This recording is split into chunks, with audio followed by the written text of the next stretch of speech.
Ini memang mungkin untuk mengenalkan kepada masyarakat juga ya bahwa KPU tentang daftar pemilih, apalagi Ya, sekarang terakhir informasi terakhir NIK sudah menjadi NPWP, keputusan presiden terakhir presiden sudah mendatangkan ya, undang-undang tentang NIK. Nah, ini termasuk daftar pemilih kita ini kan mencantumkan data-data pribadi Pak iya. Paul. Ini kan masyarakat kan juga apa namanya respon, kemudian kita kira perlindungan data pribadinya di KPU itu seperti apa Pak?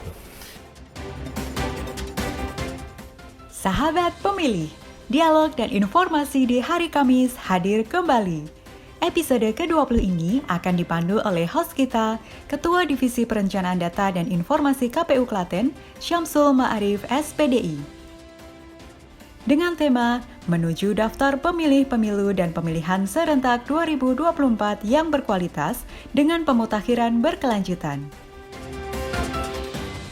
Menghadirkan narasumber Ketua Divisi Data dan Informasi KPU Provinsi Jawa Tengah, Paulus Widiantoro SEMM.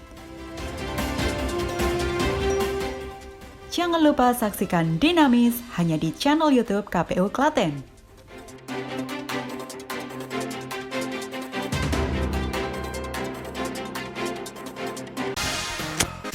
Kita ikuti Dinamis, dialog dan informasi di hari Kamis bersama KPU Kabupaten Klaten.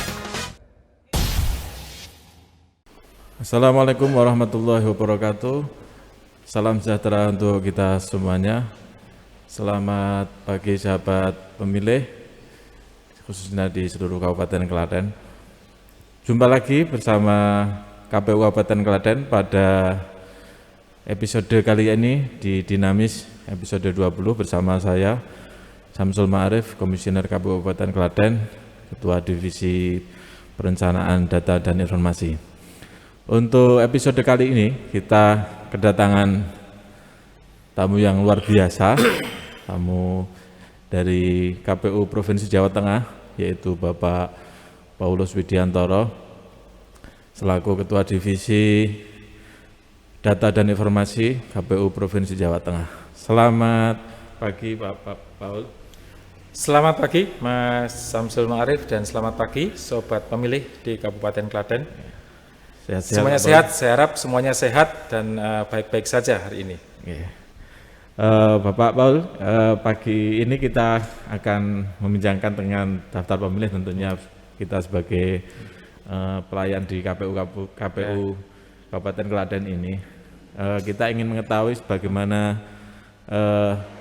sejauh mana setelah pemilu atau pemilihan ini, daftar pemilih ini secara regulasi kita apakan, Bapak Paul? Ya, terima kasih Mas Syamsul Ma'arif ya.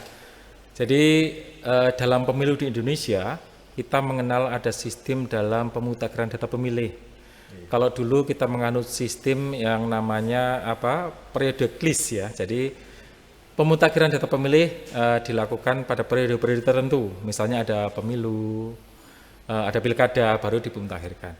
Undang-Undang Nomor 7 tahun 2017 mengatur bahwa pemutakhiran data pemilih kita menggunakan sistem continuous list, artinya dimutakhirkan selalu. Jadi setelah selesai pemilu, KPU tidak berhenti pada daftar pemilih yang sudah ditetapkan, sudah selesai digunakan pemilu. Tetapi kita memutakhirkan selalu, artinya ini continuous. Setiap bulan kita mutakhirkan. Kita dari DPT misalnya, Klaten ini kan pemakaian terakhir adalah pada saat pemilihan Bupati dan Wakil Bupati tahun 2020 pada bulan Desember. Nah, setelah selesai itu maka setiap bulan harus diupdate datanya. Baik data orang yang TMS tidak lagi memenuhi syarat karena meninggal, karena pindah domisili keluar dari Kabupaten Klaten, atau menjadi anggota TNI Polri. Lalu ditambahkan pemilih baru. Yang pertama adalah yang berumur 17 tahun pada saat ini, bulan yang bersangkutan. Lalu yang kedua adalah pemilih pindahan dari kabupaten kota lain yang masuk ke jadi penduduk Kabupaten Klaten.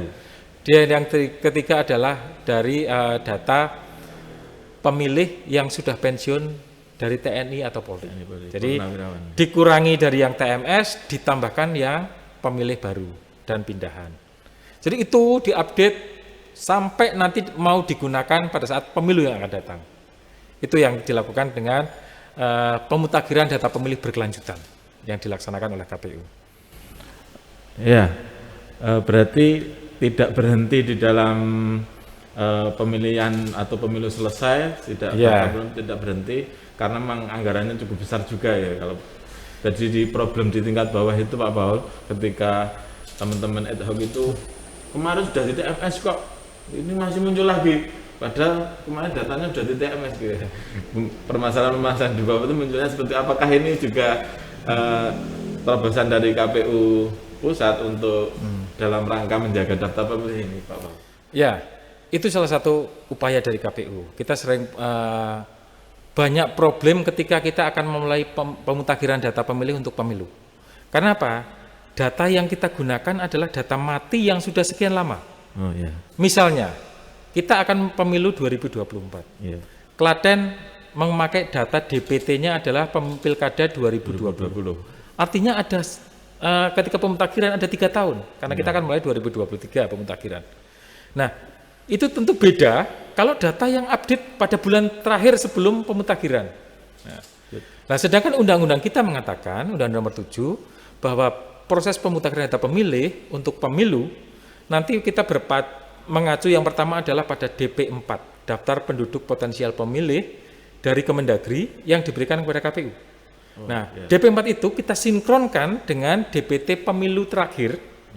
Artinya kalau Klaten berarti kan pilkada yang dimutakhirkan. Berkelanjutan itu ya. Ya, jadi pengertiannya begitu. DP4 disinkronkan dengan DPT pemilu terakhir, tapi DPT ini yang dimutakhirkan setiap bulan. Setiap bulan. Ya. Tentu ini akan berbeda ketika hanya disinkronkan dengan DPT Pilkada 2020. Nah, perjalanan dari 2020 ke nanti 2023 tentu sudah banyak pemilih yang TMS, meninggal, pindah domisili menjadi TNI Polri. Dan juga pemilih baru yang sudah 17 tahun atau yang baru masuk ke Kabupaten Klaten dan juga yang pensiun dari TNI Polri. Oh iya, menarik ini karena data ini ketika data pemilu terakhir ini ketika tidak digunakan, kita ke masa lalu itu dari DP4-nya berulang terus. Berulang terus. Jadi kayak datanya baru padahal sudah banyak yang mengalami perubahan. Ya, ini menarik. Jadi dinamika data kalau di Indonesia termasuk tinggi. Kita melihat data misalnya melihat pertumbuhan saja. Pertumbuhan kalau di Jawa Tengah rata-rata pertumbuhan penduduk setiap tahun itu kan 1,17%. 1,17%. Itu data pertumbuhan penduduk. Itu data versi BPS ya. Tiap kabupaten kota beda. Ini kan rata-rata Jawa Tengah. Pertumbuhan penduduknya. Ya. Nah, artinya itu dari ada penambahan itu sudah terjadi terus. Yang berikutnya terkait data meninggal. Nah, kita lihat data kematian di satu kabupaten itu kan setiap bulan pasti angkanya sampai ratusan. Nah, ini yang data ini harus kita pelihara terus. Kita masukkan dalam sinkronisasi mutakhiran berkelanjutan, disinkronkan dengan DPT kita, supaya DPT kita bukan data pemilih yang mati. Kemudian kira-kira untuk updating data ini yang harus dilakukan ini karena KPU ini kan badan yang meskipun secara struktural sudah tetap menjadi di kabupaten kota, tetapi kan dia tidak punya sampai tingkat bawah, Pak Paul. Sudah tidak bisa melakukan pemutakhiran data sampai tingkat bawah. Kira-kira yang harus dilakukan KPU Kabupaten Kota untuk memaksimalkan pemutakhiran ini seperti apa, Pak Paul? Ya, terima kasih Mas Samsul Ma'arif. Jadi memang problemnya adalah di sumber daya manusia dan anggaran. Problem kita karena kalau kita tidak dalam masa tahapan, kita tidak punya organ badan ad hoc di bawah, ya sampai tingkat desa. Lalu kedua terkait anggaran memang tidak tersedia, tetapi bukan berarti itu mentok. KPU harus punya terobosan. Nah, salah satu yang menjadi partner kita sebenarnya bisa menjadikan partner adalah lembaga-lembaga lain yang punya data. Yang pertama, otoritas data kependudukan adalah Dinas Kependudukan dan Catatan Sipil, Disdukcapil. Mereka lah yang punya data. Maka KPU harus bekerjasama dengan mereka. Lalu di lain pihak, juga ada pihak lain yang sebenarnya punya data. Dinas Pendidikan itu punya data seluruh siswa. Nah, karena ini pemilih, maka yang berumur 17 tahun ke atas. Ini tingkatnya SMA, SMK, MA, atau pesantren yang sudah usia 17 tahun. 17 tahun. Pendidikan, aduan Kemenak, datanya lengkap. Lalu data kematian, itu juga ada pihak lain yang punya. Di beberapa daerah dinas sosial yang pegang. Yang atau langsung terakhir dukcapil. dinas kesehatan, Ya, kesehatan COVID ini juga ya. punya. Lalu juga TNI Polri juga punya data. Iya. Sehingga ada banyak terobosan dibuat. Lalu juga partisipasi masyarakat. Nah ini partisipasi masyarakat nih Pak Paul. Di beberapa kabupaten saya sudah melihat terobosan yang luar biasa dari teman-teman KPU untuk membuat suatu aplikasi sederhana. Aplikasi ini menjadi aplikasi tempat warga masyarakat melapor diri kepada KPU.